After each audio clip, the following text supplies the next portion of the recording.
Hi everybody, if you are watching this video, you're enrolled in one of three hospitality management classes. You're either enrolled in HMGT 1010 Introduction to Hospitality, HMGT 2670 Front Office Procedures, or HMGT 2770 Hospitality Sales and Marketing.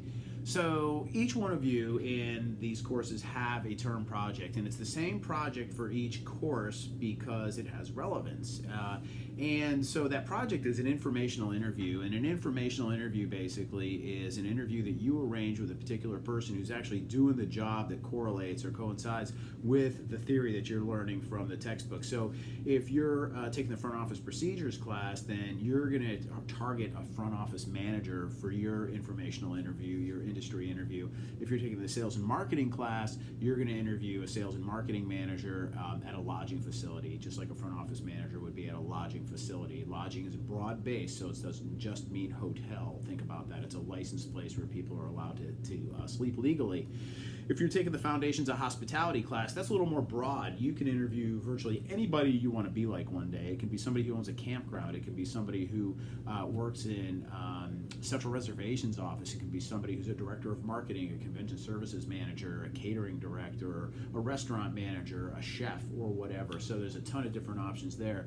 So that's pretty broad. The front office and sales and marketing classes have got to be specific to that discipline. So again, the purpose of the interview is to learn more about the practical application of what you're learning about in theory with the textbook. So some of you have done this project before, some of you it's new.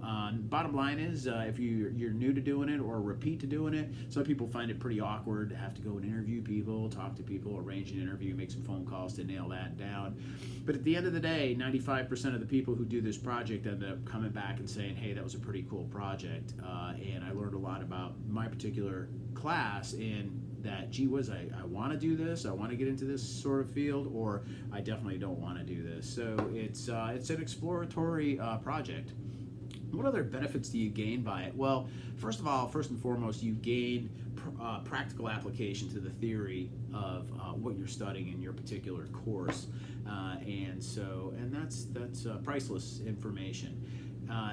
Secondly, you gain interview skills in how to set up an interview professionally, how to arrange it, how to dress for it, how to prepare for it, how to conduct it, how to send a thank you note at the end, which is kind of a lost art. People don't do that anymore. And in some cases, like in a job interview, sending a thank you note not only is a sign of courtesy, okay, but it also creates what's called the recency effect. So if you were like the first out of 10 interviews and you send a thank you card like the day of or the day after in the US mail, they get it 3 days later, that might just trigger them to think about you again. You know, small factor, but it could be a determining factor. But the courtesy thing is what we're looking for here.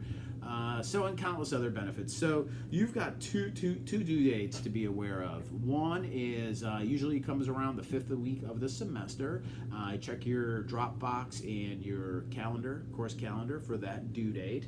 And the first due date basically is to identify and submit the candidate or candidates that you want to interview. So where do you so what are you going to, how are you going to submit those? Well, you're going to produce a Word document, and it's going to look something like this, and you're going to put it in the Dropbox. So this is for kind of universal for all three classes.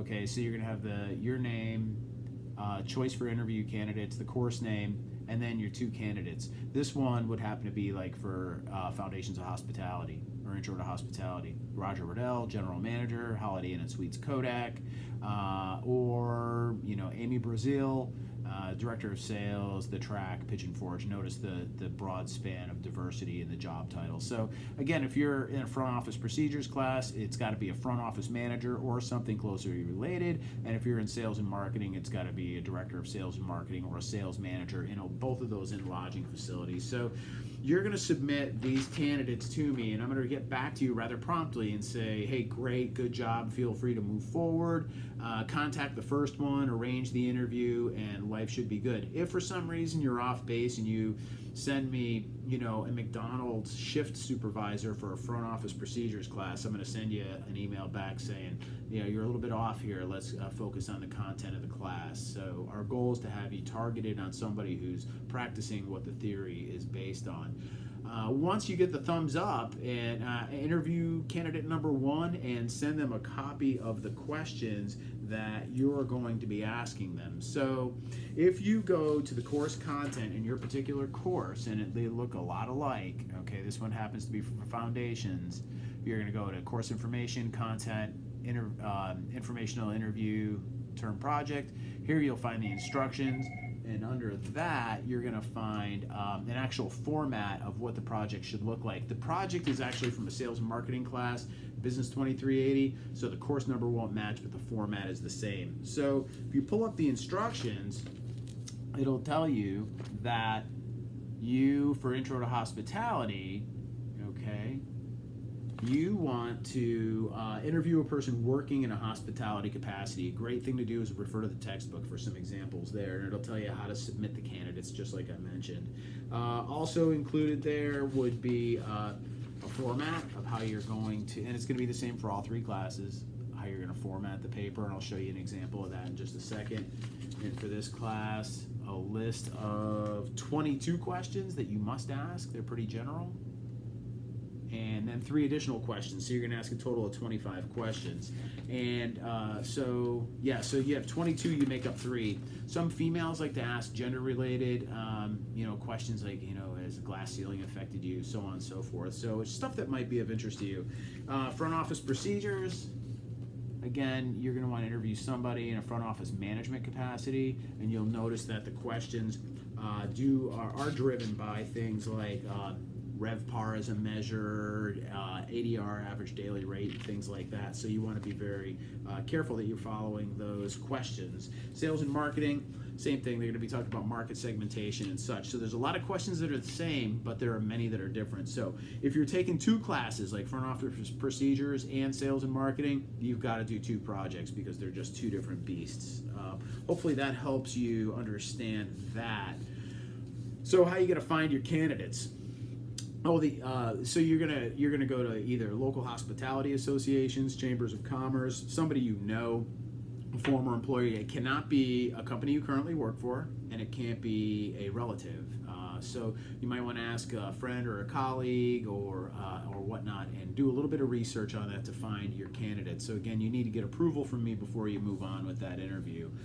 So what's your paper going to look like? You're not going to print it out. It's going to be due via Dropbox. And again, this is the marketing class, but it's going to be the same format. Follow the instructions in the syllabus or in the content. A nice introduction that's pretty comprehensive, and the information and the instructions needs to be included in that. As you get into the paper, the question and answer, you've got anywhere from 22 to 25 questions. Number the questions and then provide the response. So in a logical, easy to read format.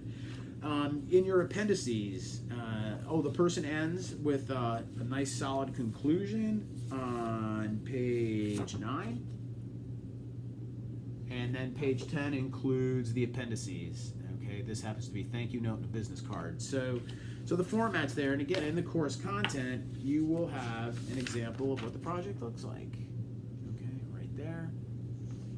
And in your Dropbox, there is a due date for the actual paper itself and for the 2 names that you need to submit. So hopefully this video helped you clarify any questions you might have.